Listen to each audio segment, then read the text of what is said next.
This is running off the trailer's propane system with the air conditioning on.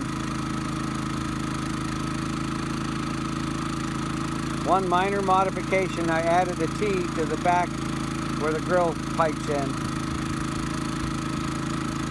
So I got this one particularly because of the dual fuel and because of the wattage, because I want to run the air conditioner on my camper. I don't want to be able to run it off propane, and if I can stay away from gasoline entirely, that would be preferable, so I never have to worry about getting the carburetor gummed up or anything like that. So I know it costs a little bit more, by my math anyways, to run the propane off the 20-pound cylinders and stuff like that. But for the sake of never having to mess around with, you know, messing up the engine essentially, it seems like it's well worth it to me. And it's also, you know, I don't run it all the time, so it doesn't really end up costing that much money to do that. So I mean, I think it makes a lot of sense. I'm going to see if I can hook it up to the propane hookup on my outdoor kitchen on the camper and run it there, because they have a quick connect where you hook the stove in. So I'm thinking I just might plug this in right there and it probably would work. I'll have to look into that, see if I need a different pressure regulator or anything like that to make it work. One of the other benefits of the propane is from what I can tell, is it looks like you get about half the carbon monoxide emissions of running gasoline, which is pretty great. I did a test just a couple nights ago where I had it up and running, and it was hot, and it was running a small load, like 900 watts or something. And I took a carbon monoxide detector outside and put it like 5 feet away from the exhaust, maybe like 6 feet away from the exhaust. And it took quite a while before the CO detector actually went off. I moved it back probably another 2 or 3 feet, and I was able to leave it there kind of indefinitely, and it never went off. So to me, that's a pretty good sign, and another reason for the propane.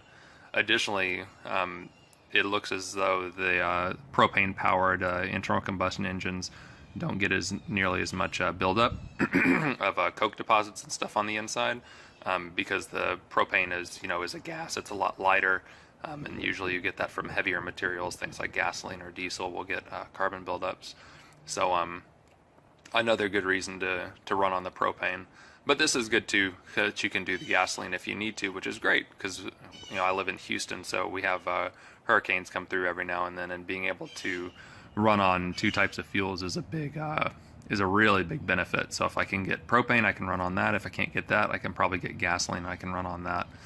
And we'll see. I may rig it up to where I can run it into my house in kind of a more professional way and power the whole house. Obviously, it's not enough power to run like the air conditioner, but you could at least have electricity available in all of your rooms, so you could plug in a fan or a refrigerator or whatever you want to do.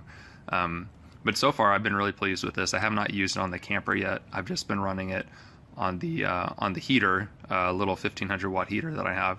So I'm just gonna run you through real quick on plugging it in and starting it up, and just to show you how easy it is. So I've got generator here, just a standard propane cylinder there with the included adapter attached to the cylinder. So very simple and straightforward. So you essentially just take this, and then you take your quick connect, and you plug that guy in there. There you go, until you hear it click. Then you open up your propane. Let's see. Mine was already open, so that's good. Let me actually turn it off. I think. There we go. Start over again. Sometimes if you goof it up just a little bit, you will not, the safety mechanism will engage on the pressure regulator and stop the flow, which is good. All right, there we go. Propane on, leave it on economy. You just flip the switch on. That just allows the battery to power the starter whenever you press the button. Pull the choke out and do that. Push the choke back in, and there you go.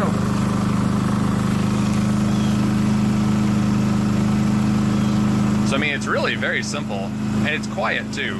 I don't have a decibel meter, but from my internet research, what I see is everybody says, yeah, it's almost imperceptibly louder than the Honda 3000. So that's pretty good. especially for what I got this one online for 860 bucks, I think. So you can't go wrong with that. That's really not bad. And then when it has the built-in RV plug and also has the 2 other plugs, and it even comes with a USB charger. You just plug it into this little guy down there, your 12 volt like cigarette lighter adapter. So I was trying to think of stuff that I would improve on it. They have a couple things that are in there. I read through their manual. Their manual needs just a little bit of work. I mean, there's some typos and stuff, but that's just stuff for them to take care of. It's nothing that would really matter to the end user. It would be nice if the generators in general across the board had a catalytic converter on it so that CO would not be a concern at all. So that would be something nice for the industry to do as a general statement. Because one of these puts out, I think it's something ridiculous. It's like 100 times the carbon monoxide of a automobile. So it's really quite a bit. I mean, this is a small engine, so there's really no reason for it. Trying to think of anything else that would be good for them to improve. The wheels are fine. I like that they're run flat, you know, or that they're hard wheels. They could be maybe a tad bit taller, because sometimes I scrape the bottom. Getting it when I'm moving. If you tilt it up a little bit too much, you'll kind of scrape it a little bit. Yeah, I guess that's it. Oh, they could include oil. You should really just include oil with it. That because, right? I mean, that costs next to nothing.